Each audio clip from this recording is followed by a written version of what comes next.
ensemble. On va essayer de la faire ensemble. À la fin, il n'en restera qu'un. 5 groupes choisis parmi une soixantaine dans toute l'Auvergne investissent les bars clermontois le 15 octobre dernier pour tenter de remporter le tremplin musical Festivanzik. Un concours qui porte le nom de l'association étudiante de la France Business School de Clermont et qui, en 17 ans d'existence, a révélé des artistes comme Cocoon, Kafka ou plus récemment Thomas Kahn à l'occasion de Clermont Fête ses étudiants. Mêlé à la foule et profitant pleinement du spectacle, le jury, composé d'élus et de professionnels, va trancher. Sur la première impression déjà, que le jury a eu du groupe, la créativité, parce qu'il faut savoir que tous les musiciens et tous les groupes qu'on choisit, c'est des créations personnelles, c'est pas des reprises, ça marche pas comme ça. Après, il y a la justesse et la mise en place, donc s'ils ont bien fait les balances, Ensuite, l'échange avec le public. Donc là aussi, c'est quelque chose d'un peu aléatoire, étant donné que si y a beaucoup de gens qui préfèrent aller voir un groupe de reggae plutôt qu'un groupe de rock, ou ça dépend en fait de l'envie des gens à ce moment-là. Et après, donc la note finale. Voilà. Reggae au Nota Bene avec Doja and the Wicked Band, hip-hop au Magma pour le groupe Façon de s'exprimer, pop tranquille au fur et à mesure avec le Grand Fusil, pop moins tranquille au Régent pour Hemingwave, ou carrément énervé avec Z is Dead au Petit Bouchon.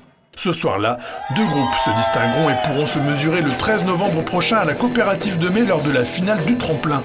Grâce au soutien de la ville de Clermont-Ferrand et de Cité-Jeune, le lauréat enregistrera un 5 titres en studio pressé en 700 exemplaires, tandis que l'asso Festivanzik assurera sa promotion pendant un an.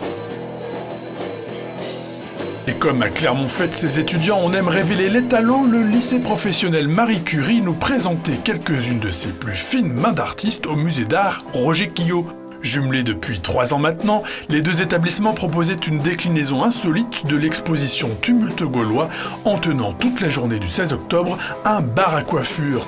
Au menu, 4 coiffures de style gaulois remises au goût du jour par les CAP qui les avaient dessinées puis modelées avant d'en faire profiter les étudiantes de passage.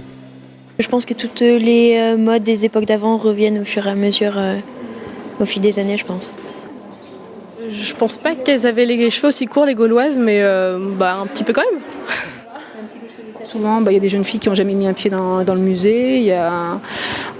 C'est pas forcément parlant, c'est pas à cet âge-là souvent qu'elles ont cette démarche-là. Soit elles sont entraînées de force par les parents plus jeunes, soit c'est pas une démarche naturelle pour elles. Donc ça permettait de les amener dans un environnement artistique intéressant et puis de les voir travailler en parallèle sur ce qui pouvait être proposé dans un musée et ce qu'on pouvait en retirer, nous, dans notre profession.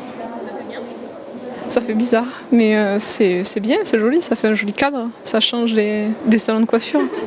C'est ça qui va donner vie aussi et ancrer dans le présent l'exposition et qui va permettre à chaque étudiant de s'approprier au mieux les œuvres et l'exposition.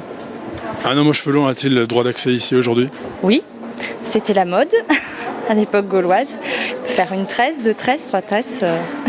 Voire même sur les moustaches ? Sur les moustaches, c'est possible aussi. Et que les visiteurs imberbes se rassurent, la mode gauloise au musée Quillot s'adapte à tout le monde jusqu'au 23 novembre.